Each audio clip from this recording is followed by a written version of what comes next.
प्रिय विद्यार्थियों, कक्षा 6 में कल हम संख्याओं के सन्निकटतम मान यानी आंकलन के बारे में पढ़ रहे थे। तो आज उसी क्रम में आगमन के बाद अपने पास अभी तक हमने जो संख्याएं पढ़ी है वो हिंदू अरबिक संख्याएं पढ़ी है। इनके साथ साथ अगला बिंदु अपने पास है रोमन संख्या। रोमन संख्या से पहले संख्या में कोष्ठकों का प्रयोग है।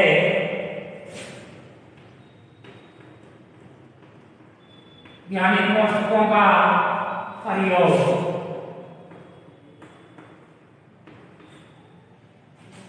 यानी अपने पास कुछ संख्या इस प्रकार आती है जिनको कोष्ठकों के द्वारा प्रयोग में लाया जाता है। जैसे कोई संख्या दी गई है कि 6 × 10 + 4 × 10। इसमें दोनों संख्या अगर अलग अलग दी गई है और गुणा में दोनों में समान संख्या दी गई है तो इस प्रकार की संख्याओं को हमें अपने क्रम से कोष्ठक लगा करके इस प्रकार रखा जा सकता है।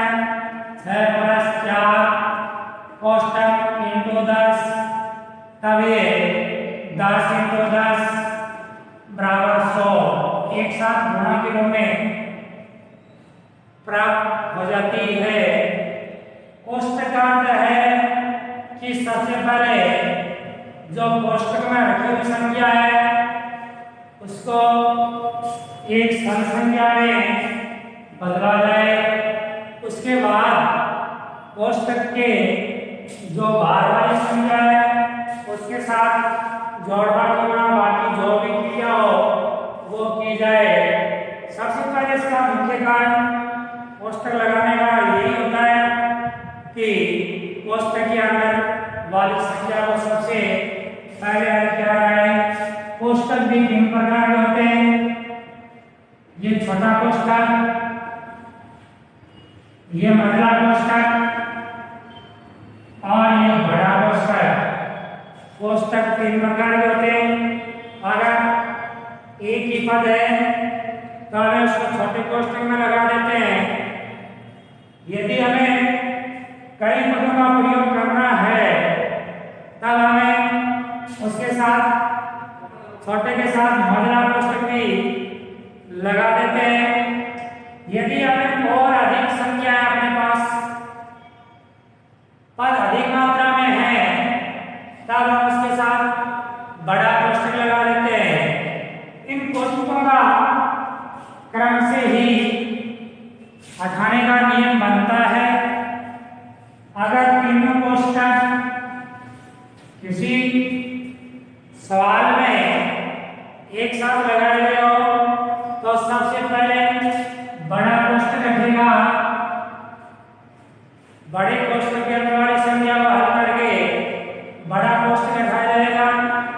उसके बाद मझले कोष्ठक का नंबर आता है। जब बड़ा कोष्ठक हटा देते हैं तो उसके बाद मझला, उसको मझला कोष्ठक कहते हैं। मझले कोष्ठक को हटाना है। जब मझले कोष्ठक को हटा देते हैं उसके बाद सबसे लास्ट में जो छोटा कोष्ठक है वो हटाते हैं। ये छोटा कोष्ठक हटाने के बाद अपने पास जो संख्या बचती है उसका जो भी कैलकुलेशन करना है जोड़वा की गुणा वो कर लेते हैं। इन कोष्ठकों के साथ साथ एक कई बार पदों के ऊपर एक रेखा भी लगा दी जाती है। इस प्रकार की रेखा जिसको रेखा बंधनी के नाम से जाना जाता है। जब रेखा किसी पद पर लगाई गई है तो सबसे पहले रेखांकित पद को हल किया जाता है। उसके बाद अन्य क्रियाएं की जाएगी। तो इस प्रकार कोष्ठक है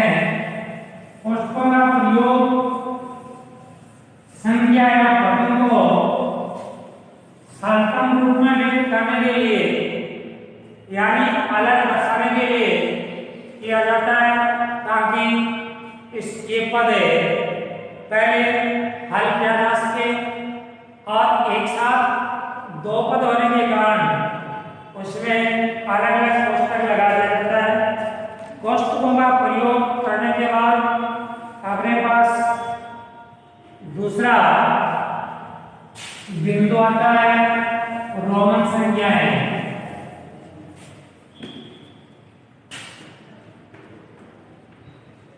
रोमन संख्या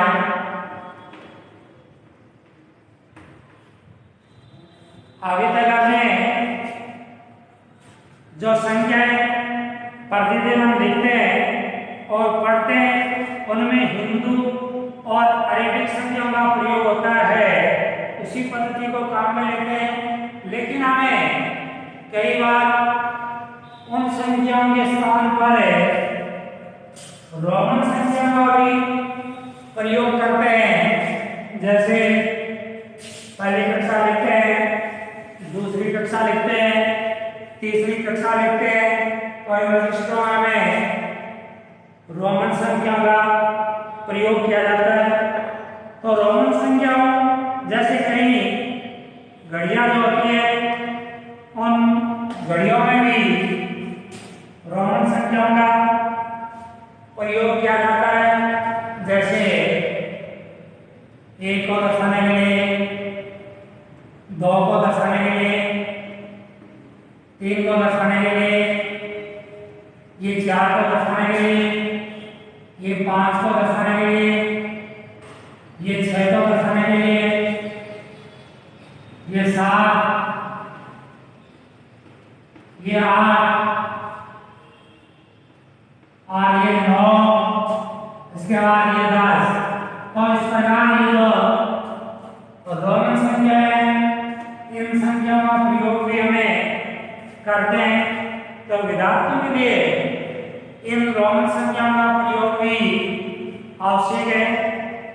जैसे पहले से 5 तक जब हम कक्षाएं लिखते हैं तब रोमन संख्याओं का प्रयोग भी करते हैं, और अधिकांश विद्यार्थी तो कक्षा 10 तक भी रोमन संख्याओं का प्रयोग करते हैं। तो रोमन संख्या लिखने के लिए ये संकेतक है। अब ये जब 10 लिखा है, अगर इसे 9 लिखा है उसे उसके आगे एक लगाए, अगर 11 लिखना हो तो उसके आगे एक लगा देंगे, ये 10 में एक जुड़ जाएगा, यानी इसमें इस प्रकार संख्याएं जुड़ती है। अगर इसके आगे हमें इस प्रकार लगाएं तब ये 15 बन जाएगा, 10 और 5 15। तो इस प्रकार इनमें ये रोमन संख्याओं की गिनती है। इसमें अगर हमें ये एक साथ लिख देते हैं तब 10 + 10 ये 20 बन जाएगा, क्योंकि 10 10 दोनों जुड़कर के एक साथ हो जाते हैं। तो इस प्रकार ये जो रोमन संख्या है उनका एक संकेतक है, ये भी तुम्हें आवश्यक है। इसी प्रकार इसी क्रम में कुछ और भी रोमन संख्याएं हैं जिसको हमें रोमन संख्याओं को बड़ी संख्याओं में दर्शाते हैं। जैसे ये 1 है, ये 5, इसी क्रम में ये 10, ये जो L लिखा जाता है उसका ये 5, 10, 50, इस प्रकार ये रोमन संख्या चलती है। C का 100, D का 500,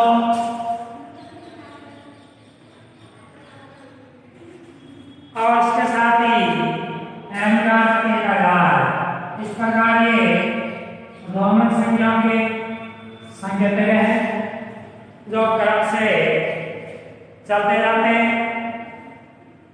तो इस प्रकार की रोमन संख्याएं साथ साथ लिखी जाती है। यदि हमें इसकी पुनरावृत्ति करके लिख देते हैं तब 10 + 10 बराबर 20 बन जाता है। अगर हमें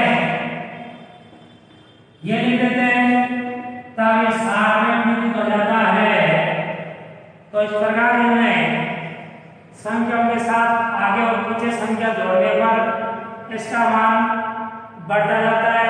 अगर हम इसको इस प्रकार लिख देते हैं तब ये 40 में विभाजित हो जाता है। ये रोमन संख्याएं हैं जो आपके लिखने के काम आती है। अगर जैसे C का 100 बनता है और इसके आगे 10 लिखा जाए तो ये 110 में परिवर्तित हो जाता है। यदि ये उसके पीछे लिखा जाए तब ये 90 में परिवर्तित हो जाता है। इस प्रकार इन संख्याओं के आगे पीछे जो संकेतक है रोमन अंक लिखने पर इन संख्याओं का मान परिवर्तित होता रहता है, बदल जाता है। अब हमारे पास कुछ उदाहरण दिए हैं जिसमें लिखा है निम्न संख्याओं को रोमन संख्या में बदली, यानी जो अपनी अरबिक संख्याएं हैं उनको रोमन संख्या में बदलना है। जैसे 69 लिखा है तो इसको रोमन संख्या में बदलने के लिए हमारे पास 60 + 9 के रूप में बदल सकते हैं, लेकिन 60 + 9 के रूप में भी बदलने के लिए अपने पास 50 + 10 और +9 के रूप में इसके खंड टुकड़े करने पड़ेंगे। अब इसको बदला जा सकता है क्योंकि हमें पता है कि L का मान 50 होता है।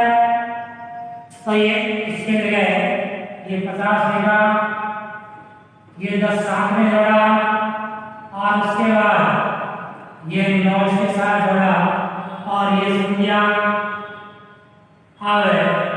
उन्हें प्राप्त हो गई।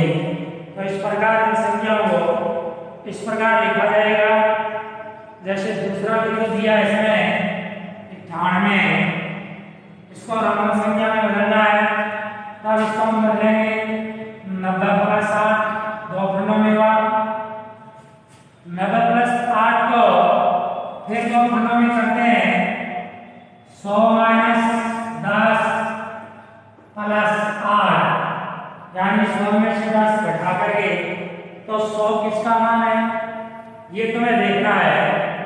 100 मान C का है और C को 10 घटाने का से पहले इस प्रकार लिखा जाएगा, उसके बाद उसमें 8 जोड़ दिया जाएगा। तो इस प्रकार की जो संख्या है इन संख्याओं को इस प्रकार रोमन संख्या में बदला जाता है।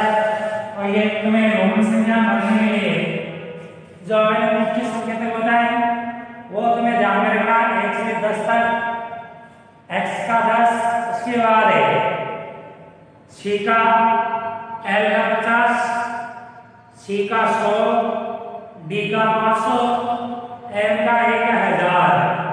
ये जो संकेतक है ये विशेष तौर से तुम्हें ध्यान में रखते हैं। और उसके बाद अपना जो अगला बिंदु है ये प्रश्नावली नंबर 1 जो है वो आज पूर्ण हो चुकी है। हमें इसमें संख्याओं के बारे में जो जानकारी थी वो संख्याओं के बारे में जानकारी वाली बात तो एक साथ पूरी प्रकार से पढ़ ली। उसके बाद हमारे पास अगला अध्याय यूनिट नंबर 2 आएगा जिसमें हमें पूर्ण संख्याओं के बारे में पढ़ेंगे और आज तक का जो होमवर्क का कार्य वो भी आप नोटबुक में पूर्ण कर लें। उसके बाद